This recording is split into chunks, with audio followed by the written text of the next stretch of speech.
अस्सलाम वालेकुम, my name is Shaban Rashid and you are watching my YouTube channel web dev passion. मैं उम्मीद करता हूँ कि आप सब खैर व आफियत से होंगे।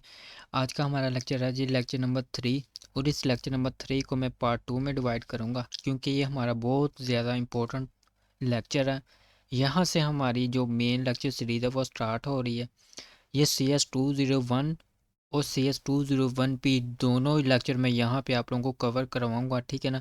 तो जब आप लोगों का पेपर हो फाइनल टर्म का इसका CS201 का, तो आप लोगों ने सबसे फॉर एग्जांपल आपके पास डेट शीट में 8:30 बजे आपका पेपर स्टार्ट हो रहा है CS201 का। उसके बाद हमारे पास 8:30 से 9:30 बजे तक तो आपका वो होगा CS201 रखेंगे। उसके बाद आधे घंटे का हमारा ब्रेक होता है, आप लोगों को पता है। उसके बाद जो नया सेशन स्टार्ट होगा ना पेपर का, तो आप मतलब कि आपका 8:30 पेपर स्टार्ट होगा, 9:30 बजे आपका ख़त्म हो जाएगा और 10 बजे फिर दूसरा सेशन जब स्टार्ट होगा तब आप CS201P का भी साथ रखें, ठीक है ना। तो क्योंकि CS201P और CS201 सेम ही है, तो तैयारी तो सेम ही करनी पड़नी है आप लोगों को। तो बेहतर यही है कि आप लोग CS201 और CS201P का पेपर इकट्ठा ही रखें, तो बेहतर एक ही दिन में सेम वक्त में, ठीक है ना। तो बेटर अप्रोच तो यही है। एज अ सीनियर मैं आप लोगों को गाइड कर रहा हूँ, ठीक है। इसके अलावा इसको मैं पार्ट 2 में डिवाइड कर रहा हूँ। ये हमारा CS201 और CS201P के दोनों लेक्चर हैं। मैं आप लोगों को साथ साथ पेपर के अबाउट गाइड भी करता जाऊँगा कि आप लोगों को पेपर किस टाइप का आएगा, कौन कौन से टॉपिक इंपॉर्टेंट है, जो इंपॉर्टेंट टॉपिक है एग्जाम पॉइंट ऑफ व्यू के लिहाज से, वो मैं आप लोगों को बताता जाऊँगा। आप लोगों ने वो नोट डाउन करते जाने हैं। और इसके अलावा मैं आप लोगों को प्रैक्टिकल करवाऊँगा ज़्यादा। मैं आप लोगों से कह रहा हूँ, अगर आप प्रैक्टिकल करेंगे ना मेरे, जो मैं आप लोगों को प्रैक्टिस कराऊंगा, क्योंकि ये जो प्रोग्रामिंग है ना ये प्रैक्टिस करने पर ही आती है। अगर आप लोगों को कहेंगे ना कि जी मैं इसको रट्टा लगा लूँगा, नहीं, प्रोग्रामिंग को रट्टा कभी नहीं लगता, ठीक है ना। ये मेरी बात आप याद रखें, इसको आप प्रैक्टिस करें। छोटी छोटी हम एग्जाम्पल करेंगे। CS201P भी हम इसी में ही कवर करेंगे, ठीक है ना। तो जस्ट आप लोगों ने कॉन्सेप्ट लेने हैं। कोड आपको जब लिखना आ जाए ना कोड, तो आपने उसकी थ्योरी बस खुद से लिख के आनी है, बस इतना सा इम्पोर्टेंट है। तो इतना सारा ये काम है, क्योंकि ये कुछ स्टूडेंट्स होंगे जिनको ये काफ़ी मुश्किल लग रही होगी, लेकिन है नहीं, ठीक है ना। समझ आने की बात है, ठीक है। तो इसको हम दो दो पार्ट में डिवाइड करेंगे। मैं ज़्यादा आप लोगों को प्रैक्टिकल करूँगा, आप लोगों ने भी साथ प्रैक्टिकल ही करना है। अगर आप प्रैक्टिकल करेंगे, मैं 100% श्योरिटी के साथ कहता हूँ कि जब आप प्रैक्टिकल करेंगे आपको कॉन्सेप्ट मिल जाएंगे, आप बाकी थ्योरीज की खुद लिख के आ जाना। तो उससे हमें मार्क्स भी हमें ज़्यादा मिल जाते हैं, मतलब हमें मार्क्स फुल मिल जाते हैं। क्योंकि सर का फिर माइंड होता है ना कि इसके ये कॉन्सेप्ट अच्छे हैं, इसने खुद से लिखा है, तो वेल एंड गुड, तो आपको मार्क्स फुल मिल जाते हैं, ना कि आप रट्टा सिस्टम लगाएं, ठीक है ना। तो सबसे पहले हमने करना है जी डेव C++ कंपाइलर है C++ का। सबसे पहले हमने वो इंस्टॉल करना है, तो वो मैं आप लोगों को बता देता हूँ। आप लोगों ने वैसे ही स्टेप फॉलो करने हैं। यहाँ पे आपने गूगल पर आ जाना है, यहाँ पे आपने लिखना है जी डेव C++ डाउनलोड। जब आप डेव C++ डाउनलोड लिखेंगे, नीचे आपकी एक वेबसाइट आ जाएगी, ये इस नाम की वेबसाइट पर आपने जाना है, सोर्स फोर्ज की वेबसाइट पर आपने जाना है। इस पर आप लोगों ने क्लिक कर देना है, ठीक है ना। इस पर क्लिक करने के बाद यहाँ पे आप लोग देख सकते हैं हमारे पास डाउनलोड का बटन है। आप लोगों ने ये इधर डाउनलोड पर इंटर कर देना है। जब आप डाउनलोड पर क्लिक करेंगे तो यहाँ पे ना हमारे जो सेकंड्स है वो हमारे स्टार्ट हो जाएंगे। तो हमारे वो ये देखें, your download will start shortly, ये हमारे सेकंड स्टार्ट हो रहे हैं। जब ये कंप्लीट होंगे, हमारे डाउनलोड होना जो सॉफ्टवेयर है वो हमारा डाउनलोड होना स्टार्ट हो चुका है। ये तो ये आप देख सकते हैं। इस तरह से आपका ये सॉफ्टवेयर डाउनलोड हो चुका होगा, ठीक है। ये जहाँ पे आपका मोस्टली डाउनलोड वाले सेक्शन में आप लोगों का ये आया होगा। तो मैं इसको कर रहा हूँ जी स्टॉप, क्योंकि मैंने इसको अभी डाउनलोड किया है। इस तरह से आपको आपका डाउनलोड हो जाएगा ना, आपने डाउनलोड कर लेना है। उसके बाद यहाँ पे आपका होगा, ये देख सकते हैं मैंने इसका ना ये वाला वर्जन। तो आपके पास से जब डाउनलोड हो जाएगा इस तरह का आपके पास आइकॉन शो इसका हो जाएगा। उसके बाद आपने क्या करना है जी, आपने इसको डबल क्लिक करना है। डबल क्लिक करने के बाद आप लोगों ने से ये परमिशन मांगेगा, आपने कर देना जी, यस कर देना है आप लोगों ने। यस करने के बाद आप लोगों ने बस ये देखें, हमारे पास वो इंस्टॉलिंग स्टार्ट हो चुकी है, ठीक है। अब आप इसके आगे फर्दर मज़ीद क्या करना है वो मैं आप लोगों को बता देता हूँ। यहाँ पे इसकी परसेंटेज पूरी हो जाए तो उसके बाद आपसे ये लैंग्वेज पूछ रहा है जी, इंग्लिश ओके कर देना है आप लोगों ने। उसके बाद जस्ट आप लोगों ने आई एग्री कर देना। आई एग्री करने के बाद नेक्स्ट कर देना है।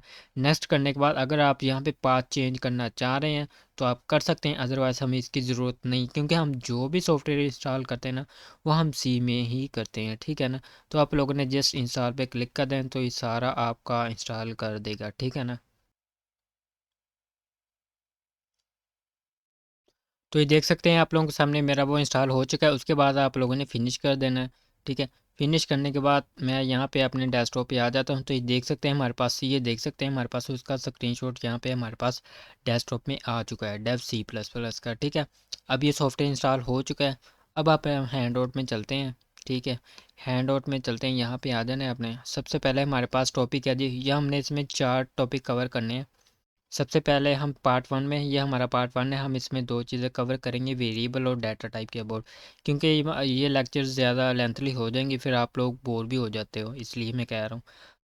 पार्ट 1 में ये 2 चीज़ें हम कवर करेंगे। उसके बाद में नेक्स्ट हमारा पार्ट 2 होगा, उसमें हम ये दोनों चीज़ें कवर करेंगे, क्योंकि ये ज़्यादा इंपॉर्टेंट है, इसलिए मैं आप लोगों को पार्ट 2 में डिवाइड कर रहा हूँ इस लेक्चर्स को।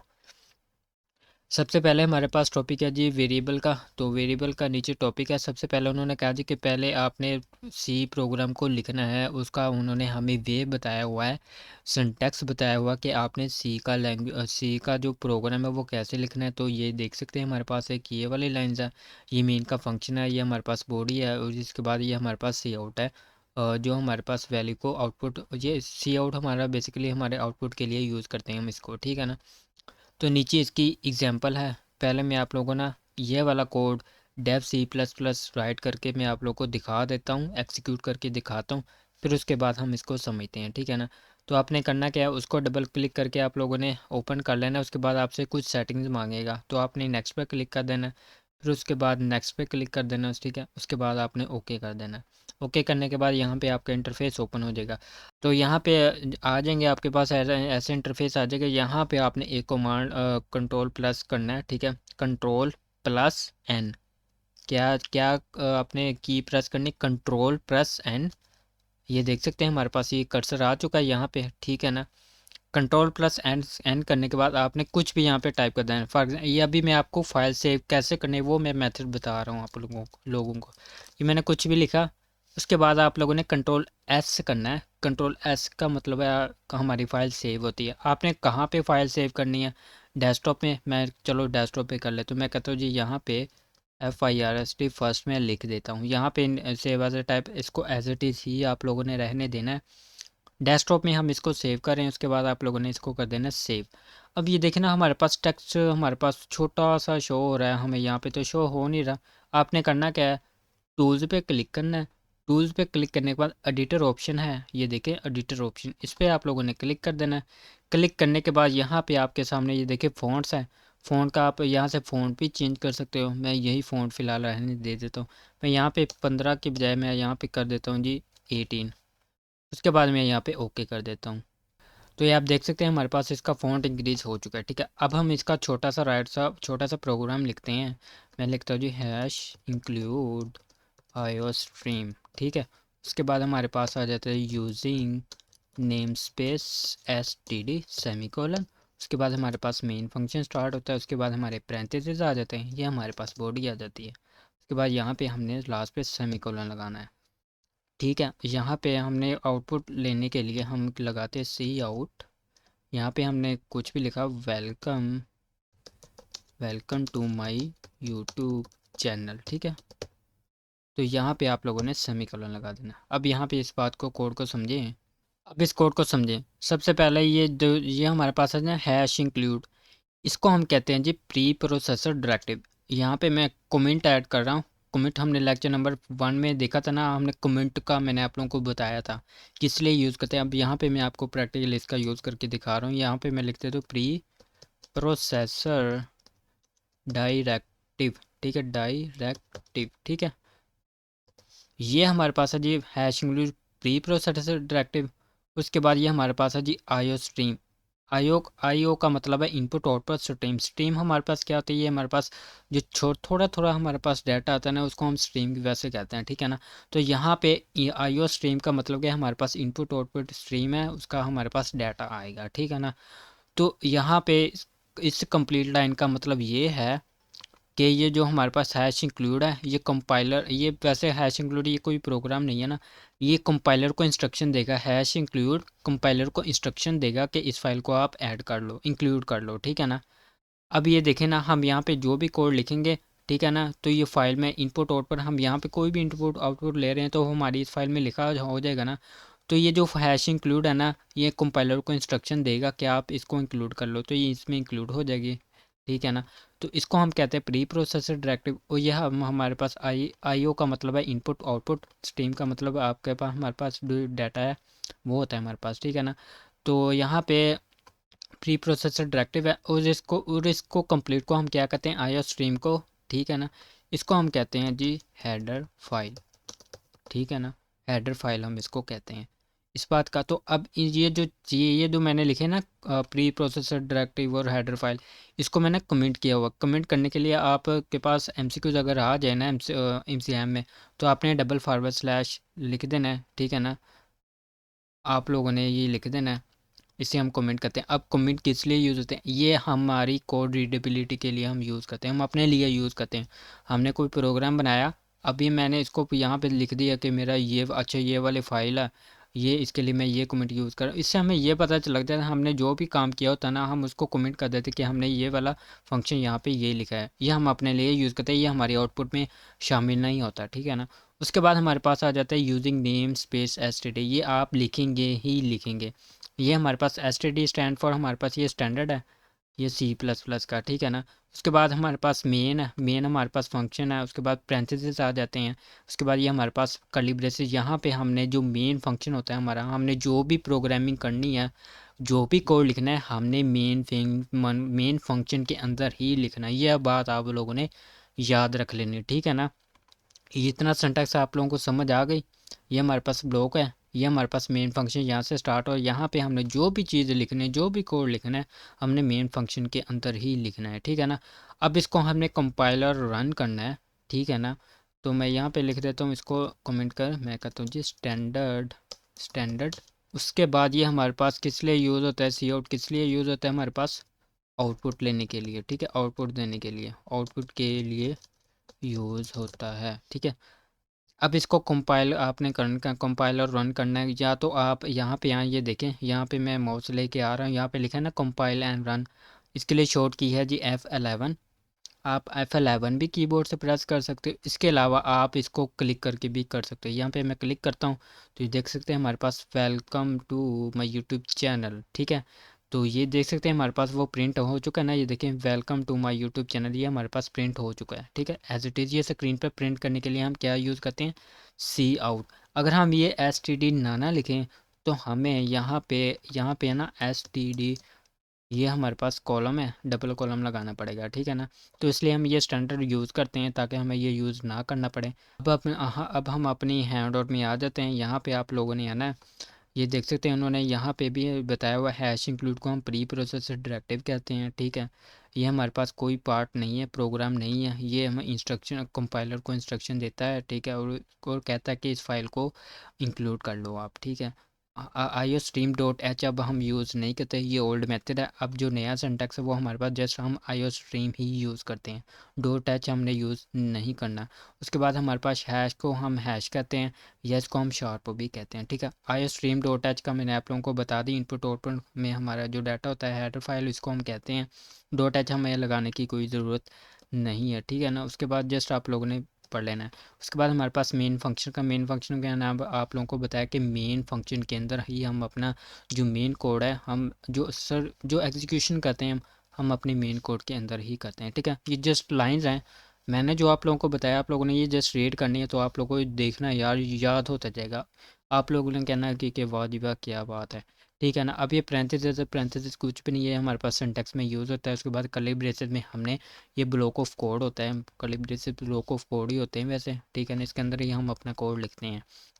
सी आउट मैंने आप लोगों को बताया स्क्रीन पर आउटपुट लेने के लिए हम सी आउट का यूज़ करते हैं, ठीक है, सी और सी प्लस प्लस के लिए, ठीक है।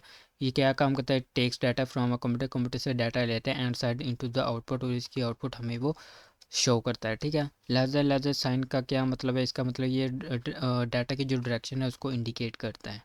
उसके बाद हमारे पास ये देख सकते हैं, यहाँ पे हमने जो प्रोग्राम लिखा था, यहाँ पे हमने करैक्टर लिखे थे, इसको हमने मतलब कि स्ट्रिंग में हमने जो भी चीज़ दी होती है ना, वो हमारी एज इट इज़ ही प्रिंट हो जाती है। ये भी आप लोगों ने बात याद रखनी है, ठीक है ना। उसके बाद हमारे पास है जी, यहाँ पे उन्होंने लिखा हुआ the thing between double quotes known as a character string, इसको हम करैक्टर स्ट्रिंग कहते हैं। डबल क्योट्स को या इन्वर्टेड कोमास आप इसको कह लें, ठीक है ना। वैसे हम स्ट्रिंग और डबल हम कोटेशन यूज़ करते हैं इसके लिए, ठीक है ना। उसके बाद हमारे पास सेमी कॉलन का वो बताया, वो कहते हैं आपने एंड पे लाजमी सेमी कॉलन लगाना है। ये देखें ना, हमने यहाँ पे सेमी कॉलन लगाया। अब यहाँ पे ना मैं आप लोगों को बता देता हूँ, एक और मेरे जहन में एग्जांपल आ चुकी है। मैं ना यहाँ पे मैं लिख देता हूँ जी वेब वेब डेव पैशन, ठीक है। उसके बाद आप लोगों ने क्या करना है जी, यहाँ पे मैं इसको कंपाइलर रन करता हूँ, ठीक है। तो अब ये देखें, उसने हमें एक ही लाइन में सब कुछ लिख के दे दिया, ठीक है ना।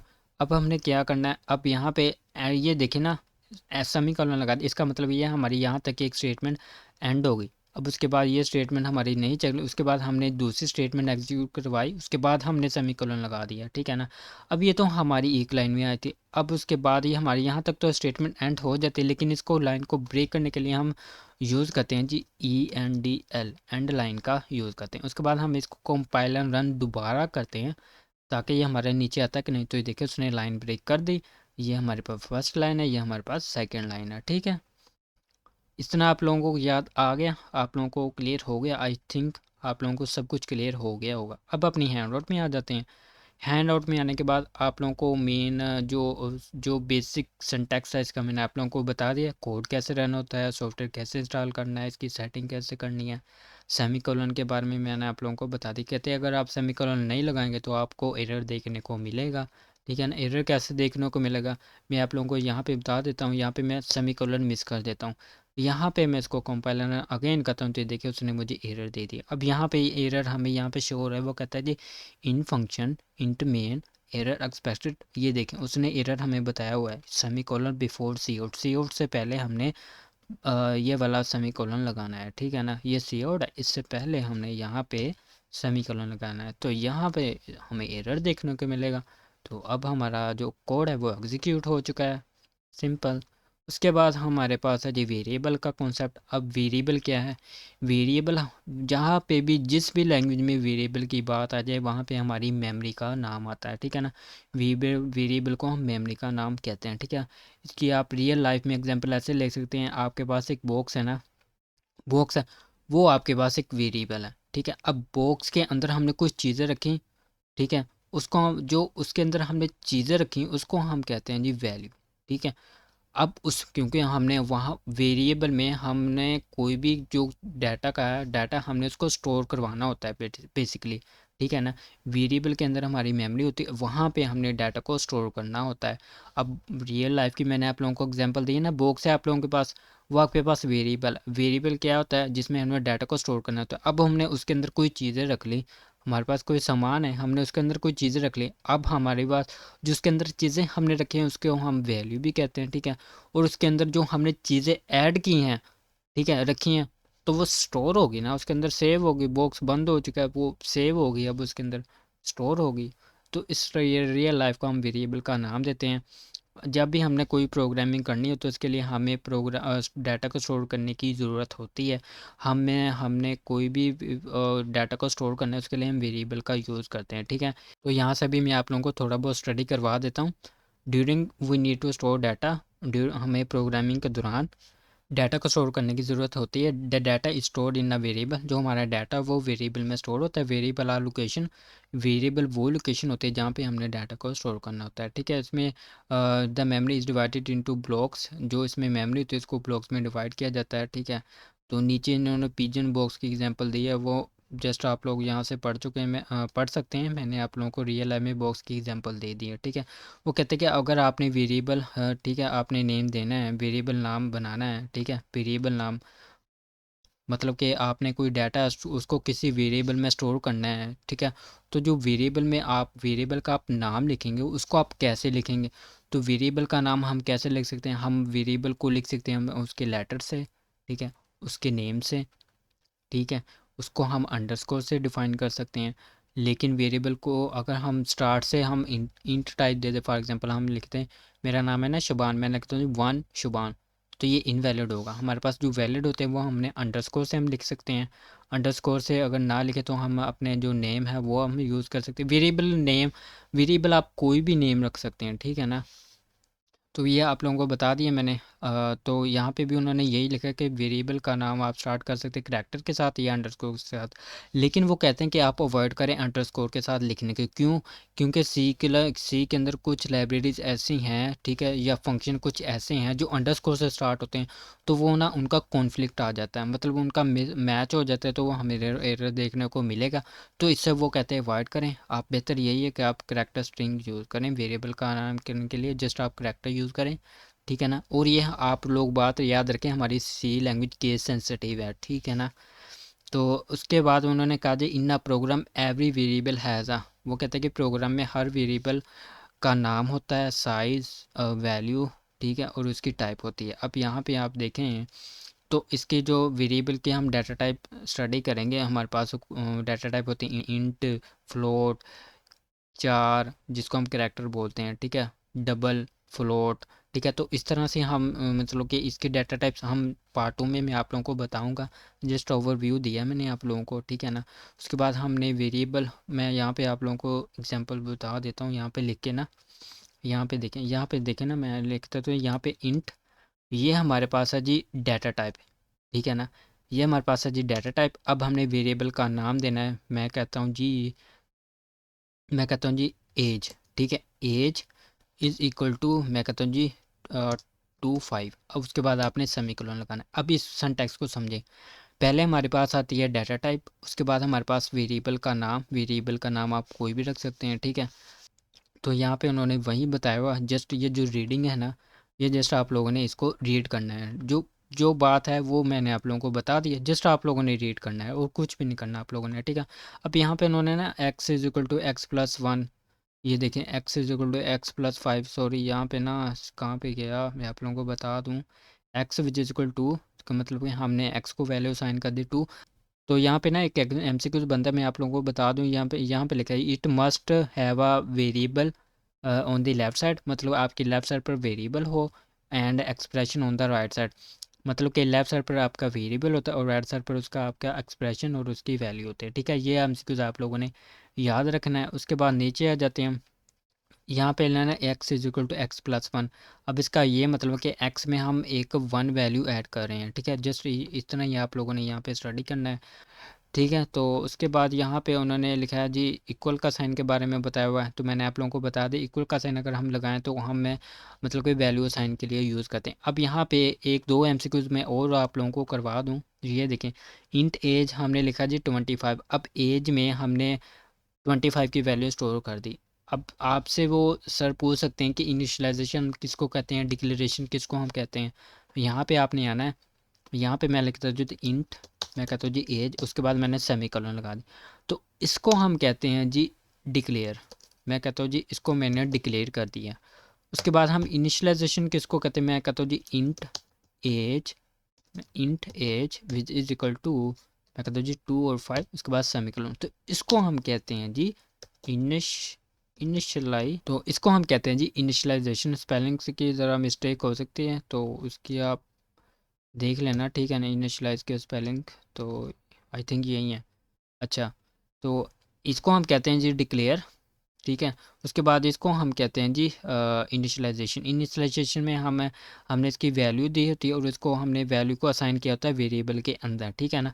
इसको हम इनिशियलाइजेशन कहते हैं, इसको हम डिक्लेयर कहते हैं। ये भी आप लोगों के पास MCQs बहुत ज़्यादा इंपॉर्टेंट है, ये आप लोगों ने याद रखना है, ठीक है ना। तो ये एग्जांपल भी मैंने आप लोगों को समझा दिया। मिलते हैं हम अपनी नेक्स्ट वीडियो में, तब तक के लिए अपना ख्याल रखें। अल्लाह हाफिज़।